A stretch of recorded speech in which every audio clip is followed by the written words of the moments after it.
It is 10 o'clock on the dot. Good morning from the 104.5 The Zone Studios. I'm Jackson Williams. Some breaking news out of the NFL league meetings in Orlando. The NFL has banned the hip drop tackle by the competition committee in a unanimous vote.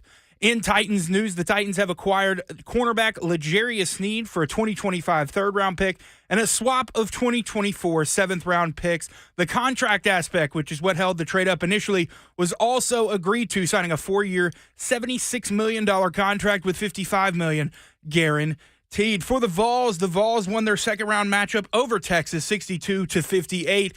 They will take on Creighton in the round of 16 this Friday at 9:10. You can catch that game right here on The Zone. For all your foundation repair and waterproofing needs, you need to visit USSTN.com. Breaking news at once on your home for the Titans and Vols. This is 104.5 The Zone.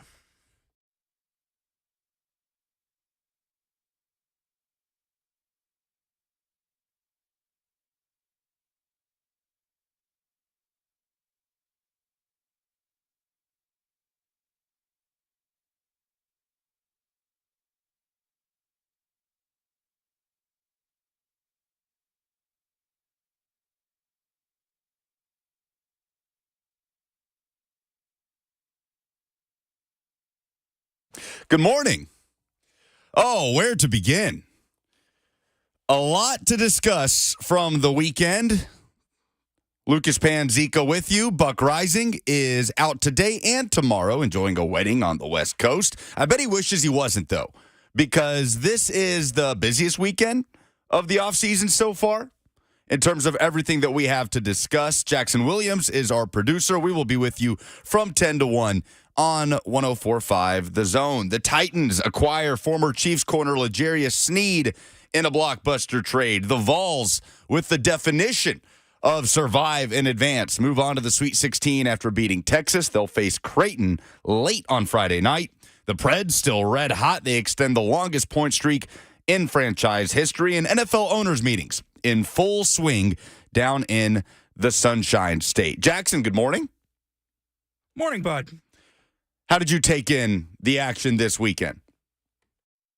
Hung out with some friends. I was also at home for some of the games. I was here for some of the games, making sure they aired smoothly. And, it was a good weekend of basketball. My BVS only flared up a little bit. How about yours? Only a little bit. BVS was a full 2-hour experience and then some on Saturday. But we'll talk about the Vols' dramatic win against Texas, scraping by in the second round in a little bit. Casey Alexander, Belmont men's basketball head coach, our resident NCAA tournament analyst, will join the show in about 15 minutes. Rhett Bryan will spend an hour with us as we are officially 1 month away from the NFL draft in Detroit. Today is March 25th. The first round of the draft kicks off April 25th. So a lot to discuss with Rhett, including how this move to acquire Sneed impacts the Titans draft approach. And, of course, we want to hear from you. 615-737-1045 on 1045 The Zone TV, YouTube, Facebook, Twitter, and Twitch. Late Friday night news dump. L'Jarius Sneed acquired in a trade by the Tennessee Titans from the Kansas City Chiefs. The compensation, a 2025 third-round pick and a swap of 2024 seventh-round picks. The deal, 4 years, $76 million, $55 million of it in guaranteed money. So I think the first reaction when people saw, starting with the draft compensation, was Titans win. Titans win this trade, right, in terms of what they are sending versus what the Chiefs are getting. Is that the reaction that you had? Was not, maybe not shock, but surprise that L'Jarius Sneed did not cost more than a future third for next year in a swap of seventh-round picks. I thought it was a good trade for the Titans. Definitely one that if you could get the contract situation figured out, you should make. Yeah, that felt like the biggest reaction. Titans obviously wanted him all along. I know Buck had been consistent on this, that Brian Callahan is a huge fan of L'Jarius Sneed, thinks that he's one of the best cornerbacks in the NFL. And they stay in on him when it looked like the Colts were in the picture. Diana Rossini had been on that reporting with The Athletic that for a while there, it looked like it was between Titans and Colts. So not only does this get you one of the better cornerbacks in the NFL from the 2023 season for minimal draft compensation. Obviously, you give him a 4-year deal, the details of which have not come out. We just have the total money and the guaranteed money. So in terms of the cap hit for 2024, 25, and so on, we don't know that yet in regards to L'Jarius Sneed, the 27-year-old 2020 draft pick out of Louisiana Tech. But it brings in a starting corner that can play outside or inside.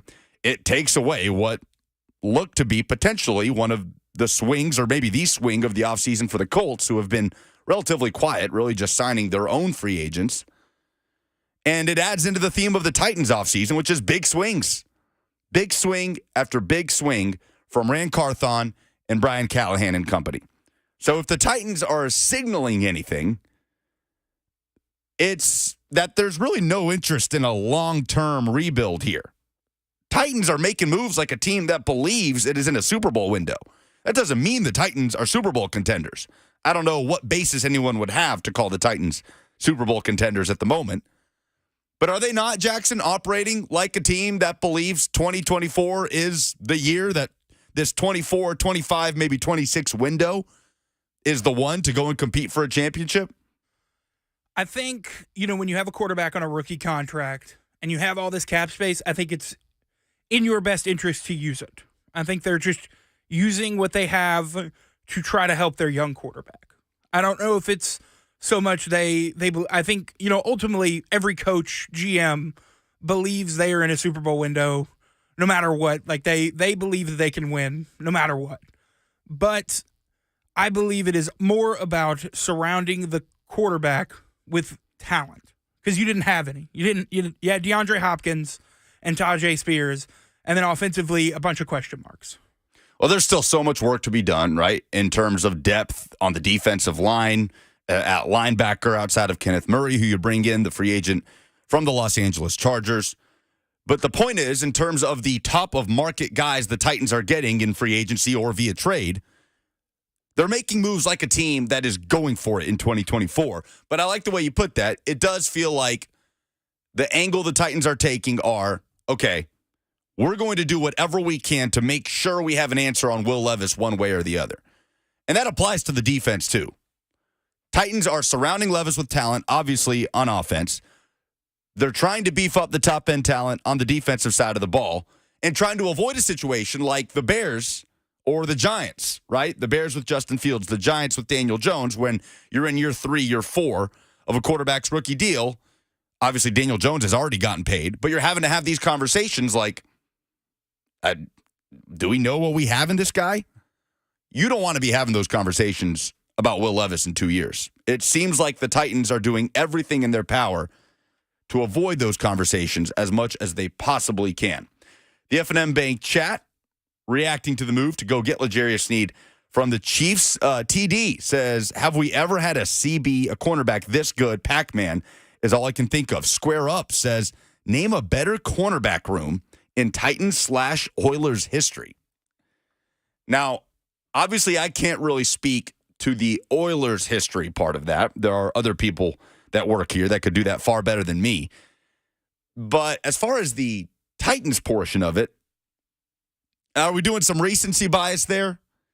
That suddenly L'Jarius Sneed, Chidobe Awuzie, and Roger McCreary, that's the best cornerback room in Titans history since the franchise moved to Tennessee in the late 90s?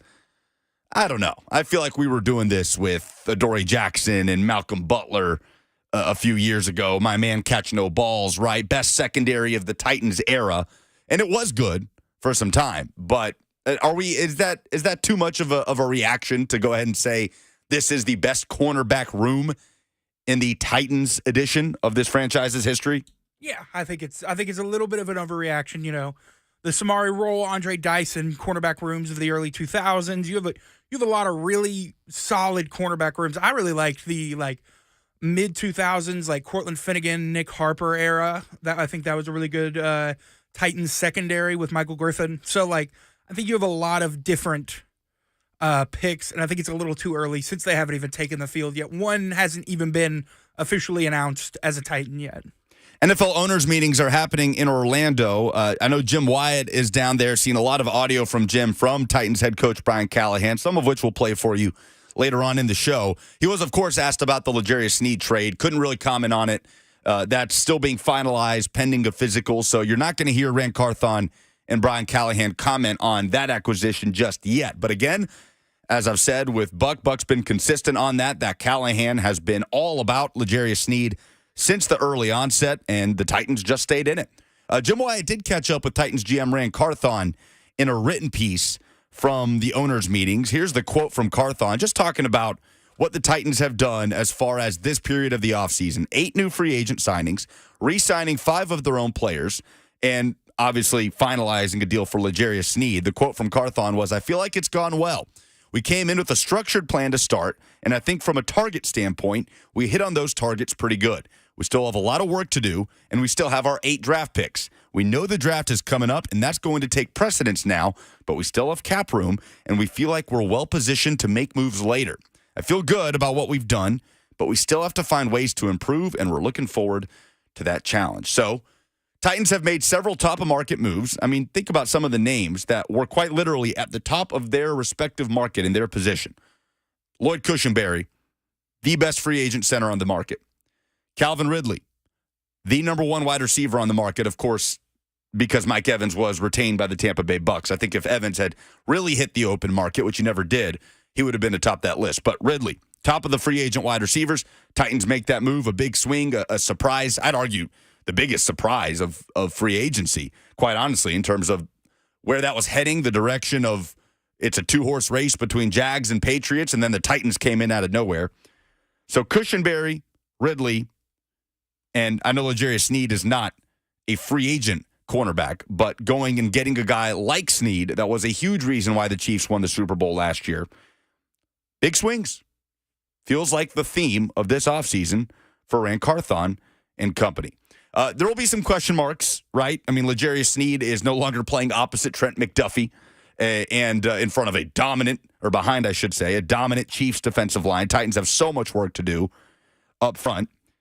The knee is obviously a question mark. He was in and out of the injury report, hardly practiced throughout the course of the regular season. So we'll see what comes of that here in the near future. But I will say this about L'Jarius Sneed. One of the biggest complaints from Titans fans, I feel like in the last, 5-6 years, has been about how cornerbacks line up against wide receivers. Would you say, Jackson, what has been one of Titans fans' biggest complaints about the way defensive backs play receivers in the last few years? Playing off the ball.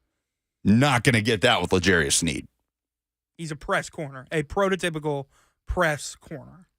This is a guy that makes his living by beating up wide receivers at the line of scrimmage, at their get-off.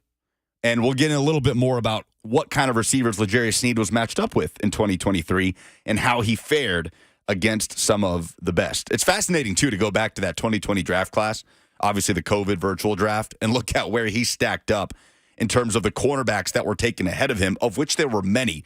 Sneed, a 4th-round pick in that class. And we'll go back and relive some of that with Rhett Bryan. He's going to do an hour with us from 11 to 12 later on today. So, big move for the Titans late on Friday night. Money to have some flexibility down the stretch here, but Ran Carthon told Jim Wyatt on TennesseeTitans.com the focus now is on the NFL draft. Busy weekend of college basketball. The first weekend of the 2024 NCAA tournament is over, and my goodness, the BVS was at an all-time high for 2 hours as Tennessee escapes Texas in what ultimately was, in some ways, a historic win in NCAA tournament history for how bad the Vols shot in that game and still got out with a W. So Casey Alexander, Belmont basketball head coach, will join us next to talk about Tennessee's survival and the Sweet 16, which is now set in stone in the NCAA tournament. I'm Lucas Panzica. This is 104.5 The Zone.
A little bit of news out of NFL owners' meetings down in Florida. Welcome back. I'm Lucas Panzica with you till 1 o'clock here on 104.5 The Zone. Saw this coming, and the competition committee is unanimous on it. The hip drop tackle has officially been banned in the NFL. So we'll see what else comes out of owners' meetings in Orlando. Brian Callahan has spoken on some of the moves the Titans have made in the offseason. Not on L'Jarius Sneed as that continues to get finalized, but we'll play you some of that audio a little bit later on. Meanwhile, the madness was in full swing this past weekend. Belmont head coach Casey Alexander joins us on 104.5 The Zone, our resident NCAA tournament analyst. And, Coach, the great thing about today is we don't have to waste any time moping or crying about Indiana basketball, and we can talk about teams that are actually in the tournament. Absolutely. Let's get on to more important things, right? Yes, I love it. Let's do it, Coach. First, with Tennessee, and in the Battle of the UTs on Saturday, Buck's not here, so he can't moan and groan about how Indiana basketball stresses him out, but I can about Tennessee basketball. And they won, they survived, they advanced. Felt like the definition of it, right? How difficult was that to watch from the neutral's perspective, especially for you that knows what it's like to coach in those environments? Yeah, what I would say, and first of all, it's hard for me to be critical of any other teams. I'm an analyst right now on your radio show. My teams are not playing any longer, so let's keep that in perspective. But I think it's just how we've come to learn and what we've come to expect from Tennessee. We have some games where they're extremely impressive, clicking on all cylinders, and they're literally as good as anybody in the country. And then we have some that are less entertaining. And but in this case, they found a way to win, which is the ultimate goal at this time of the year. They did, despite some dreadful shooting numbers that persisted throughout the course of the night. Same goes for Texas. Did that performance sort of the no-show in terms of shots not falling, did that impact at all how you feel about this team's path moving forward with the Mississippi State and Texas offensive showings kind of in the rear view in 2 of the last 3 games? Yeah, it's a concern, but I think there's also a positive spin that you can put on it. It's all year, especially the last second part of the season, the criticism was, well, how good can they be when Connect isn't getting 40 a night? And they proved in the NCAA tournament with the Sweet 16 on the line that they can beat good teams in a neutral floor when that's the case. I think Connect and Ziegler, those guys are pretty dependable. You're going to get a lot out of them, even if the efficiency numbers or points per game don't add up. It's really going to come down more to the Adus and the Vescovis and the Triple Js and those kind of guys and what kind of contributions they're making. Tennessee shoots 12% from 3, just under 34% from the floor in that game. In terms of what they were doing defensively, Coach, how are they able to disrupt Texas so often when it felt like the door was open time and time again for Texas to get back in this game, to take its first lead, and it was sort of this combination of they weren't getting good looks, and when they were, theirs weren't falling either. How did you take in how the defensive performances kind of contrasted between Texas and Tennessee? I mean, that's who Tennessee is. If you take Connect out of the picture and what an unbelievable season he's had on the offensive end, everything else about their program and their team this year has been their toughness, their physicality, their ability to defend, and their ability to win that way. And truthfully, there aren't a lot of teams left in the field that can win ugly. There are some. Houston's one of those. Iowa State's really good defensively. Anybody that's playing now is still a really good team. But it's not as much as you want Tennessee to play with more style or pizzazz or in a pretty fashion. It's nice to know they don't have to do that to win games. In terms of how they're going to bounce back from this, I feel like Tennessee fans are having to really buy into law of averages right now for the Creighton game, that no way this could happen back-to-back nights, right? The cold shooting. How do you handle that? How would you handle that from a head coach's perspective of understanding how poor the shooting performance was and trying not to let that translate? Or as a coach, are you on that side of things where it's just keep shooting, the law of averages will eventually have to be on our side? We're not going to shoot 12% from 3 in back-to-back games. Yeah, I think you can throw psychology out the window at this time of the season. These teams are who they are. It's not a surprise that Tennessee can have cold shooting nights like that, and so I think you just move on. I mean, your coaches are always evaluating shot selection, which quite honestly turns into whether you're efficient or not, or scoring points or not, or what those percentages look like. So that's a constant throughout the season. But you're not going to get too deep in the weeds as far as changing what you do or how you do it at this time of the year. You got to execute a little bit better, and hopefully you'll get those results that you want. I will say this about their matchup with Creighton specifically. Creighton is exceptional offensively with multiple weapons, so a cold shooting night, an ugly game, a low-scoring game, a grinded-out kind of game against Creighton is not as realistic of a possibility as it was against Texas. So I think they're going to have more offense in order to win this one. So Creighton outlasts Oregon in double overtime. Really fun game as the nightcap on Saturday, 86-73. It does feel like Creighton has the mold of a team that Tennessee could struggle against, right, Coach? With excellent outside shooting, the great presence on the inside with Ryan Kalkbrenner. Sort of how do you view this matchup in terms of where your eyes are going to be in regards to Tennessee's chances to move on to its second Elite Eight in program history? Yeah, I think that's the real key is that Creighton's so offensive-minded, a really high-scoring offensive team, and they have the balance as far as inside, outside. They're really, really efficient from 2, from 3. They get to the free throw line and shoot a great number there.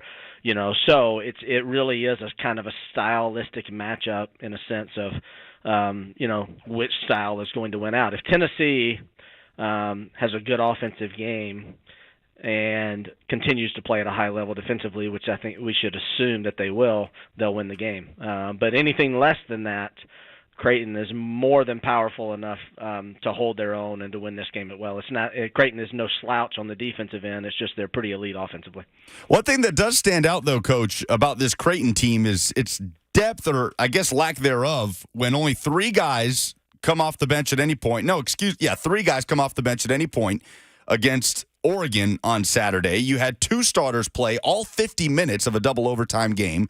Ryan Kalkbrenner played 49 of those 50 minutes. Does that change the way that you attack a team that clearly has not shown signs of being able to go deep into their bench as opposed to Tennessee that has a little more flexibility to do that?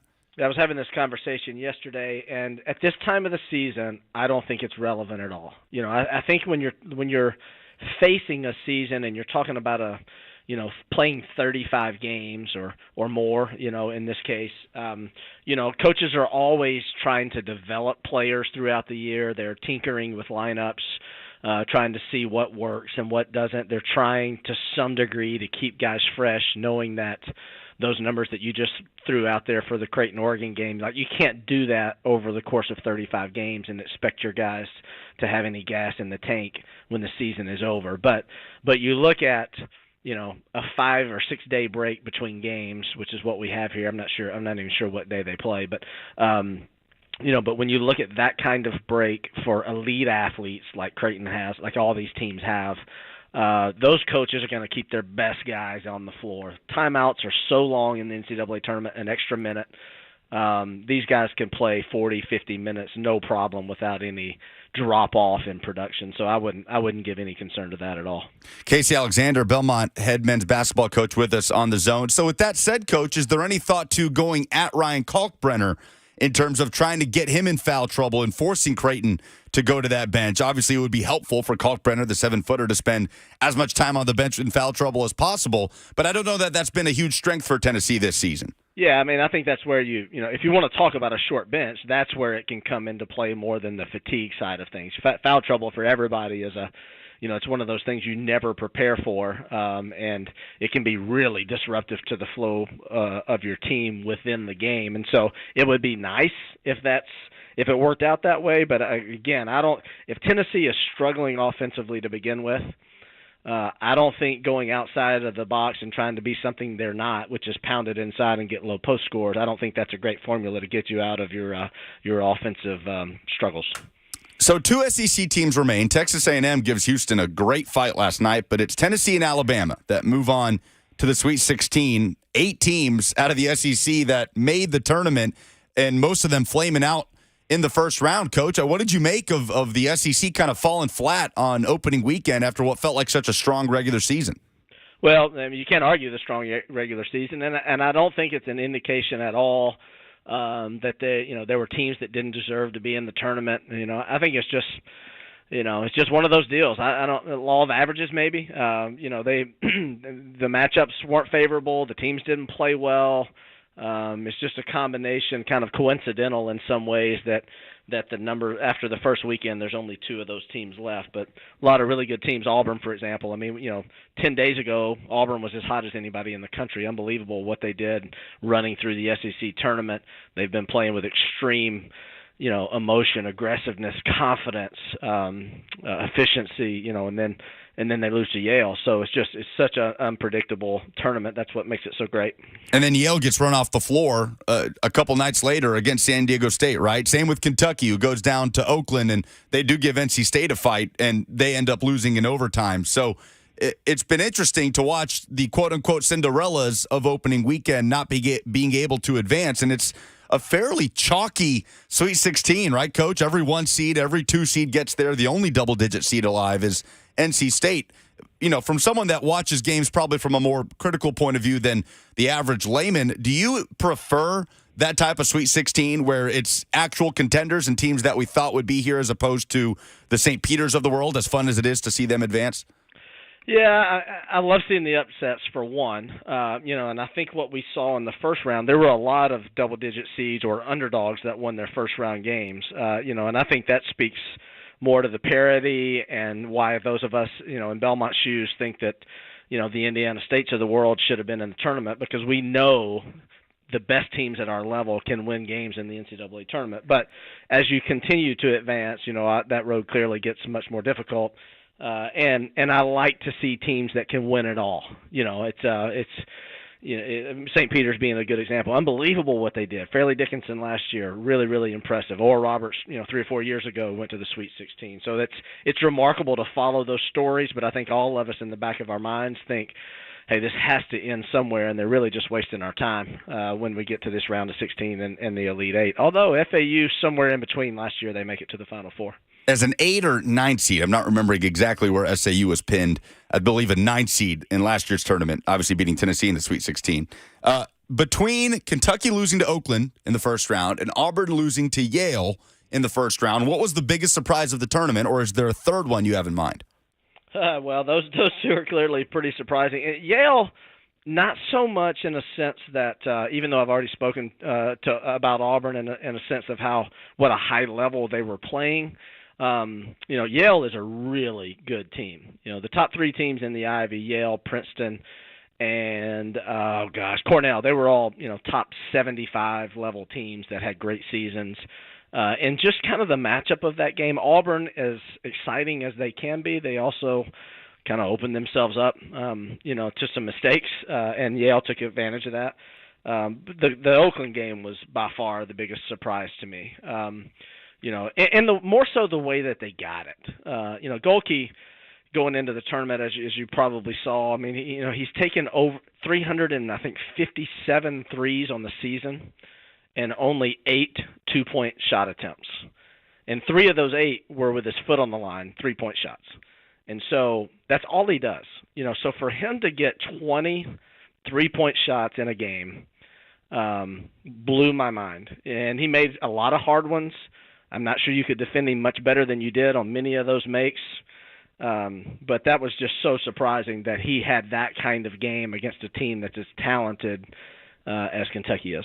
Coach, I remember watching Golke play for Hillsdale College against Trevecca here in Nashville when I was working at TNU a few years ago. So it's just fun to see these things kind of play out. He really defined a March Madness hero in 2024, as short-lived as it was. Yeah, absolutely, and a great example of you give a guy an opportunity that works really hard, and great things can happen. He's not going to do that night in and night out, but there are a lot of great players out there that work really hard that only that are looking for that moment in the sun. And gosh, did he ever take advantage of it? Can anyone give UConn a game? Oh yeah. There's I don't think UConn's quite as invincible as the team that finished the season last year. I don't think we would have said they were invincible, at the Sweet 16 round last year. But boy, they ran through those last couple of weekends as impressively as anybody that's ever been in this tournament, and they're still extremely good. And I think they do definitely have to be considered the favorite, But you kind of assume since they were there last year, they're going to walk back through and do it again. They have a lot of different pieces this season, But there's, you win the Big East tournament, and you win the Big East regular season, you win the Big East tournament. They weren't challenged this weekend. They are playing at an extremely high level. So I don't know if you would take them over the field, but they're definitely the odds-on favorite in my opinion. Obviously, UConn very much in this conversation, but apart from the Huskies, who have been the highest performing teams that are still alive going into the Sweet 16, who's playing their absolute best version of basketball? Well, you have to look at Purdue and what they did yesterday, especially. I mean, they were phenomenal against Utah State in all ways. They're so much more complete than they were this time last year, and then they're making a lot of three-point shots. I think they're shooting 40% on the season, which is a great number. But Edey is, he's the one unicorn in the whole tournament that can take them to the championship. He is that good, and he's that much different and that much more difficult to prepare for and to try to beat. They do exactly what they should do, which is almost every possession runs through him. And he's going to score it, or he's going to get fouled, or he's going to draw a double team, and then he's going to kick it out. And those guys play really, really well together. I love Purdue's team. Sentimentally, I kind of hope that I'd love to see Purdue and UConn in the finals if you assume that UConn's going to be the team on the other side. Got Purdue and Gonzaga in the Sweet 16. Obviously, winner of that game plays the winner between Tennessee and Creighton in the Elite Eight. Do you have a favorite matchup on the board for Thursday or Friday? The one that I'm looking forward to watching the most? Yeah. I don't know if I would go that far. I think there's some awesome games out there. I like the North Carolina-Alabama matchup. I want to see kind of what that looks like, two high-tempo teams, and Bama just being so extreme. When they've got it cooking, they are so good and so fun to watch and can put 100 on the board easily. Versus a North Carolina team that is extremely old, played in the national championship game 2 years ago, has been really consistent throughout the season. I'm anxious to see how that game, kind of filters out. Casey Alexander has been our guest, the head coach of Belmont men's basketball. Coach, appreciate the time as always. Looking forward to catching up again down the road as we continue to wade through this NCAA tournament. Let's have fun watching. It's a great time of year. Thank you. Yes, sir. No doubt. Casey Alexander. Follow him on Twitter at @CaseyAlexander_.